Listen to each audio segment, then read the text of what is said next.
Good Morning Business, French Tech. La French Tech ce matin avec Nicolas Maurer, figure très connue de l'e-sport, cofondateur et PDG de la team e-sport Vitality et président du comité directeur de l'UFCEP, l'Union française des clubs d'e-sport professionnels. On est avec Anthony Morel sur ce plateau. Il rassemble qui, cette nouvelle association, Nicolas Maurer? Bonjour.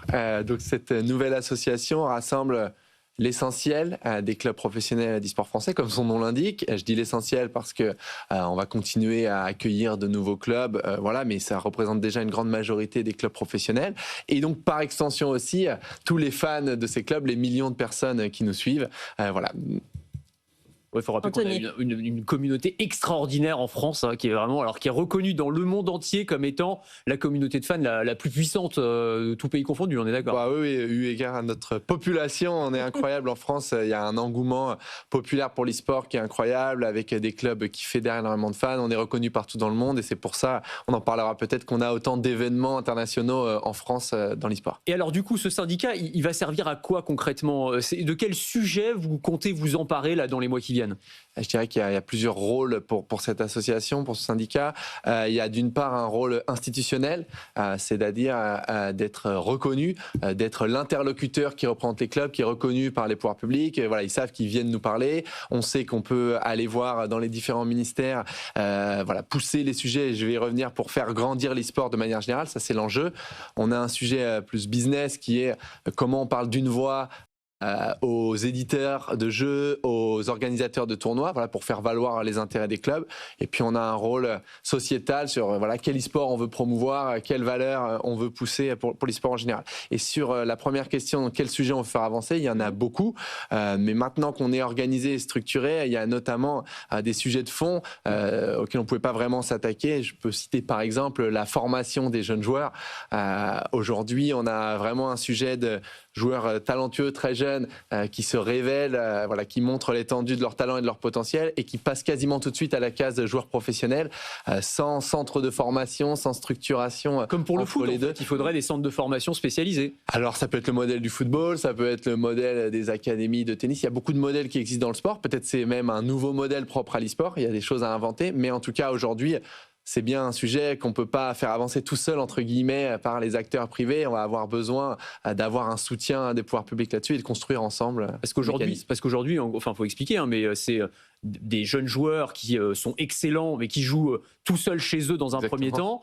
Et puis ensuite, ils sont recrutés par une équipe et ils se retrouvent du jour au lendemain quasiment professionnels à jouer dans ce qu'on appelle une gaming house, à jouer avec des coéquipiers. Mais c'est vrai que c'est vraiment le gap est quand même, enfin le fossé à franchir est quand même assez énorme, quoi. Oui, c'est-à-dire qu'il y a une exception qui est l'écosystème Riot Games, où il y a vraiment, on va dire, différentes ligues, à la Division 2, la LFL, qui est la Ligue française, la Ligue européenne. Donc là, on a quand même un peu plus les étapes de la professionnalisation. Mais sur beaucoup d'autres jeux, en effet, les joueurs sont catapultés dans le monde pro sans vraiment avoir tous les codes, sans être préparés à la pression des réseaux, la pression des fans, sans avoir conscience forcément des attentes. Voilà, donc il y a vraiment quelque chose à construire. C'est l'un des sujets qui va nous occuper pour les années à venir. Une structuration du secteur, vous le disiez tout à l'heure, il y a de plus en plus de dates de championnats, un calendrier de plus en plus fourni qui passe par la France. Et c'est aussi l'un de vos objectifs, c'est de faire que la France soit incontournable. Voilà, nous, on veut faire grandir, continuer à professionnaliser, structurer l'e-sport français et le faire rayonner. Et donc, on le disait, il y a une multitude de fans hyper engagés en France qui suivent les différents clubs, les différents joueurs. Et ça, les éditeurs de jeux, les organisateurs de tournois le remarquent. Donc, pour eux, faire des événements majeurs en France, c'est une garantie de succès en quelque sorte. On va, par exemple, avoir cette année les championnats du monde de Valorant, qui est l'un des jeux majeurs de Riot Games. On va avoir les championnats du monde de Rocket League. Oui. On va avoir une journée de LEC, la Ligue européenne de League of Legends. On va avoir l'Evo, qui est le tournoi majeur de jeux de combat, etc. Voilà, donc. Mais alors, est-ce qu'on est à la hauteur? C'est-à-dire, en France, quand on regarde, je veux dire, les chiffres, on a des équipes qui sont formidables, Vitality, on a la K-Corp, il y a des très belles équipes, mais quand on regarde par rapport à ce qui se fait en Chine, en Corée, en Arabie Saoudite, l'Arabie Saoudite, ils ont mis des dizaines de milliards d'investissements pour faire venir des joueurs, pour créer des compétitions avec des dotations complètement folles. Est-ce qu'on a les moyens aujourd'hui de faire de la France une puissance e-sport mondiale ? Alors, on ne va pas forcément comparer. Et en effet, l'Arabie Saoudite, par exemple, il y a un vrai investissement, une volonté de promouvoir l'e-sport au niveau de l'État qui est sans commune mesure avec ce qui se passe ailleurs. Par contre, si on se compare aux acteurs, par exemple aux équipes nord-américaines ou aux équipes asiatiques, ouais, on est très puissant. Encore une fois, dans un marché plus petit, donc il y a cette question-là, parce que forcément, on évolue dans le marché français. Néanmoins, on voit qu'il y a des clubs français, ceux que vous avez cités, qui sont vraiment parmi les leaders mondiaux en termes de performance, en termes de nombre de fans. Donc oui, je pense qu'on a les moyens et on continue à faire grandir l'e-sport français. On est sur la bonne voie. Au titre de patron de Team Vitality, votre calendrier pour 2025, c'est quoi? C'est d'aller vers d'autres pays, l'Asie notamment, j'ai vu?